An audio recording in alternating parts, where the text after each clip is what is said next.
What up, YouTube? It's your boy Big Cool coming to you from Colossal Boxing Talk, back with another video. In today's video, I will be talking about whether Canelo Alvarez is on upset alert in his upcoming mega fight with Julio Cesar Chavez Jr. this May 6th in Las Vegas at the T-Mobile Arena. This fight has been one in the making for some time now. A lot of people would have expected this fight to happen a few years ago, especially with Chavez Jr. being relevant.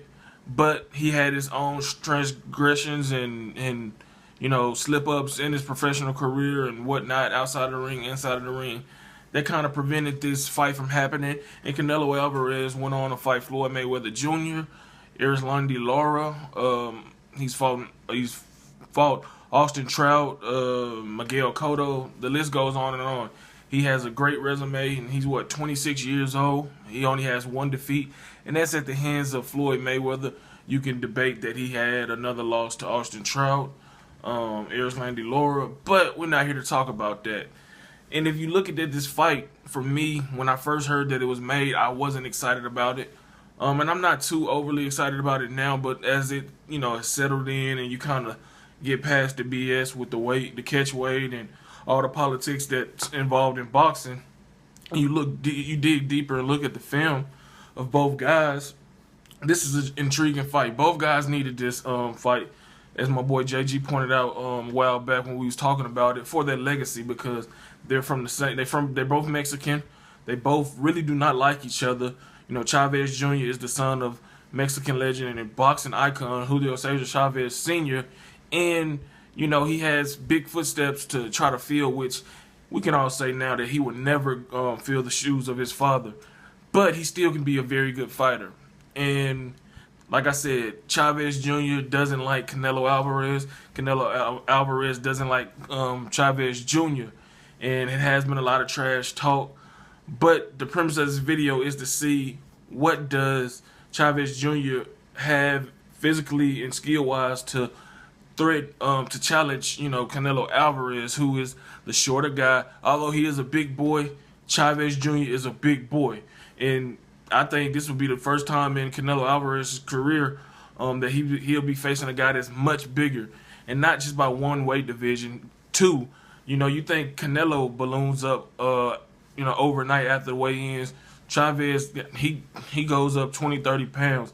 And it's going to be very interesting to see how Canelo Alvarez deals with that, because, he's been fighting at 154 and 155. Now he's going to be fighting not at middleweight, not at junior middleweight, but at super middleweight. The fight is at a catchweight of 164.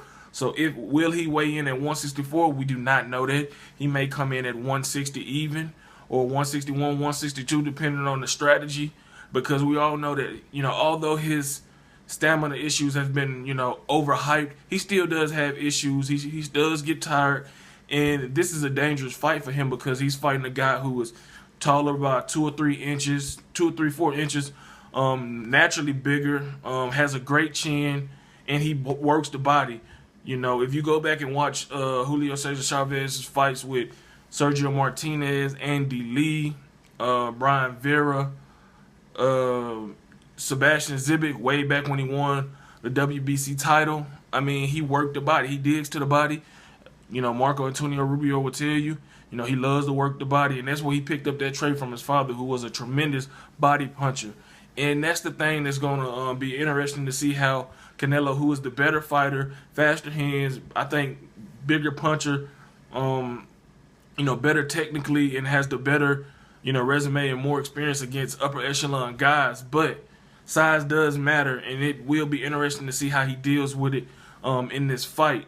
Like I said, Julio Cesar Chavez Jr., he applies pressure, he works the body, he throws uppercuts, he throws right hooks, left hooks.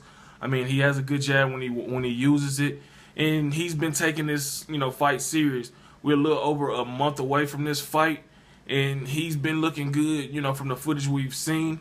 Now it's remain to be seen how he will look closer to the fight and at the weigh-in, where he looked drawn out and looked like a skeleton and looked like he just killed himself to make weight.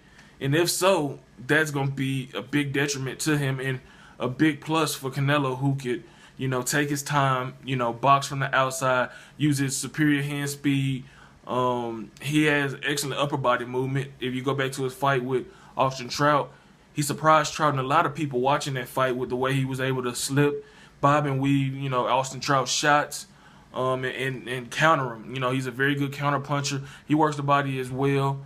He loves to throw the left hook, the right hand. He'll throw an uppercut. But it's going to be a very interesting fight. I'm favoring him, and I'm still picking him to win this fight. But you got to dig deep. You got to watch these guys to see, how the styles will mesh. What does, bother Canelo? What bothers, Chavez Jr.? And like I said, Chavez being 6'1", 6'2", and being, hell, fuck, fight night, he probably going to rehydrate up to 184, 190. And, like I said, I don't know what Canelo's going to weigh in at the weigh-in, but he's normally, used to weighing in at 152, 153 when he was at junior middleweight, and right at 155 when he was fighting at his Canelo weight, what people, will call it, because he's been fighting like that for his past few fights other than the Liam Smith fight where he went back down to 154 and won the WBO junior middleweight title. Or it might have been the WBA, I'm not for sure.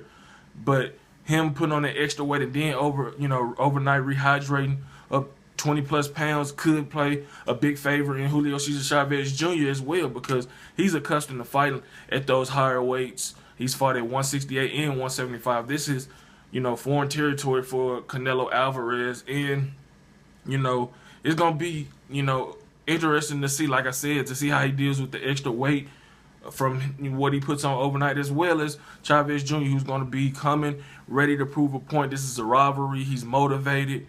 He wants to show the world that he's back and that he's the better fighter than Canelo Alvarez. We know Canelo has the fame, the praise, the resume to back it up. But this is a big fight. I mean, because if Chavez Jr. wins, it's going to upset a lot of people, because there's a bigger fight waiting for Canelo Alvarez if he gets through Chavez Jr., and that's with, universally known, middleweight champion Gennady Golovkin, who came off of a tough, close fight in which, in my opinion, I think he lost to Daniel Jacobs, but he's the champion, rightfully, in the middleweight division. He's the guy that everybody wants to see face Canelo Alvarez and vice versa. So Canelo has a lot riding on this fight with Chavez Jr. in a little over a month when they square off on HBO pay-per-view May 6th in Las Vegas at the T-Mobile Arena. Like I said, I believe he is on upset alert, but I think he will get the job done. But I'll give a more formal, breakdown and prediction video as the fight gets closer and we get more footage of them when they have the media day workouts and close to the fight to see how they really, look 2-3 weeks out from the fight. So, if you like this video, give it a big thumbs up. Leave your comments in the comment section below. Let me know your take on this fight, and do you agree that Canelo Alvarez is on upset alert, or do you think he's going to blow out Chavez Jr.? Subscribe to Colossal Boxing Talk. Head over to Facebook and like our Facebook page, Colossal Boxing Talk. Follow us on Twitter at Colossal CBT. Until next time, I'm out. Peace.